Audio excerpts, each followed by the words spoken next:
नमस्कार मित्रांनो, बांधकाम कामगार योजना तुम्ही पाहिला असेल की तुमचा नवीन अर्ज असेल, रिन्युअल अर्ज असेल, हे अर्ज वारंवार रिजेक्ट होत आहेत।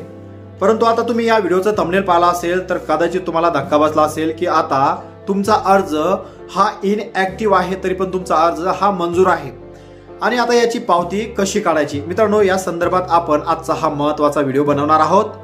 तर या व्हिडिओला सुरुवात करण्याआधी तुम्ही अद्यापही बांधकाम कामगार योजनेची नोंदणी केली नसेल तर तात्काळ नोंदणी करून घ्या, जेणेकरून बांधकाम कामगार कल्याणकारी मंडळातर्फे कामगारांना अजून नवनवीन योजना मित्रांनो आता सुरुवात होणार आहे।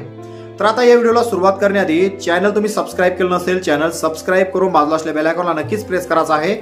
अशाच प्रकारचे कामाचे आणि महत्त्वाचे व्हिडिओ तुमच्यापर्यंत सर्वात आधी पोहोचत राहण्यासाठी। तर आता नेमकी ही काय अपडेट आहेत। तुमचा अर्ज हा इनएक्टिव्ह आहे, परंतु तुम्हाला ही पावती आता काढता येईल आणि तुमचा अर्ज त्या ठिकाणी मंजूर सुद्धा दिसणार आहे। तर मित्रांनो, हे पाहायचं आहे, तर चला करू व्हिडिओला सुरुवात। तर मित्रांनो, सर्वप्रथम आपल्याला जायचं आहे गुगल क्रोमवर गेल्यानंतर या ठिकाणी बांधकाम कामगार योजनेची वेबसाईट टाकून घ्यायची आहे। वेबसाईट टाकल्यानंतर मित्रांनो या ठिकाणी कंस्ट्रक्शन वर्कर प्रोफाइल लॉगिन यावर क्लिक करायचं आहे। यावर क्लिक केल्यानंतर या ठिकाणी आधार नंबर जसा तसा टाकायचा आहे, मोबाईल नंबर टाकायचा आहे, प्रोसीड टू फॉर्म यावर क्लिक करून जो ही OTP येईल तो OTP आपल्याला या ठिकाणी टाकायचा आहे। तर मित्रांनो, अशा प्रकारे या ठिकाणी OTP टाकून आपण प्रोफाइल लॉगिन केली आहे। तुम्ही पाहू शकता या ठिकाणी खाली तुम्हाला पेमेंट डिटेल्स हे ऑप्शन सुद्धा दिसत आहे आणि वरती पाहिलं असेल की तुम्ही रजिस्ट्रेशन स्टॅटस हे इनएक्टिव्ह दाखवत आहेत, म्हणजे यांची फाईल तुम्हाला आता रिन्युअल करावं लागेल असा याचा मुख्य उद्देश होतो।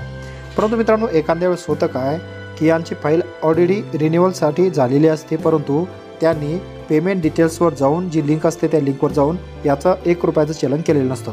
तर या ठिकाणी तुम्ही पाहू शकता पेमेंट डिटेल्सवर आपण क्लिक केल्यानंतर मित्रांनो या ठिकाणी खाली एक लिंक आली, या लिंकवर पुन्हा क्लिक करायचं आहे। यावर क्लिक केल्यानंतर पुन्हा जो आधार नंबर होता तो आधार नंबर जसाच तसा या ठिकाणी आपल्याला टाकून घ्यायचा आहे आणि मित्रांनो या ठिकाणी सेंड OTPवर जाऊन आपल्याला पुन्हा या ठिकाणी OTP टाकून समोरची प्रोसेस करायची आहे। तर या ठिकाणी आता आधार नंबर आणि मोबाईल नंबर OTP टाकून आपण लॉगिन करून घेऊया। तर मित्रांनो, तुम्ही या ठिकाणी पाहिलं असेल की मेक अ रिन्युअल पेमेंट असं या ठिकाणी हिरो ऑप्शन आला असेल, तर यावर आपल्याला क्लिक करून घ्यायचं आहे। यावर क्लिक केल्यानंतर मित्रांनो थोडा या ठिकाणी वेळ लागतो आहे आणि मग तुम्ही credit card, debit card, internet banking, UPI valet, cash card किंवा यातून कुठल्याही प्रकारे 1 रुपयाचं चलन या ठिकाणी करू शकता। चलन केल्यानंतर मित्रांनो या ठिकाणी तुमची रिसिप्ट ही जनरेट होऊन जाईल। तर अशा प्रकारे तुमचंही रिन्युअल इनएक्टिव्ह दाखवत असेल तर तुमचं अगोदर खाली पेमेंट डिटेल्सवर क्लिक करून तुमचं त्या ठिकाणी पेमेंटची लिंक तर आलेली नाही ना, हे तुम्हाला सर्वप्रथम पाहायचं आहे। तर अशा प्रकारे तुमची फाईल जर इनएक्टिव्ह असेल तर तुम्ही घर बसल्यासुद्धा तुमचं रिन्युअल मित्रांनो सहज करू शकता। तर मित्रांनो, अशा प्रकारे तुमचा अर्जही इनएक्टिव्ह आहे आणि तुम्हाला सुद्धा खाली लिंक ओपन असेल तर लिंकवर क्लिक करून तुम्ही तुमचं त्या ठिकाणी 1 रुपयाचं चलन भरून तुमचा अर्ज त्या ठिकाणी मंजूर करू शकता। तर मित्रांनो, आशा करतो व्हिडिओमधील संपूर्ण माहिती तुमच्यासाठी इन्फॉर्मेटिव्ह असेल।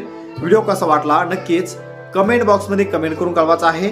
चॅनलवर पहिल्यांदा आला चॅनलला सबस्क्राइब करून बाजूला असलेल्या बेल आयकॉनला नक्कीच प्रेस करायचा आहे, अशाच प्रकारच्या कामाचे अपडेट व्हिडिओ तुम्हाला सर्वात आधी भेटत राहण्यासाठी।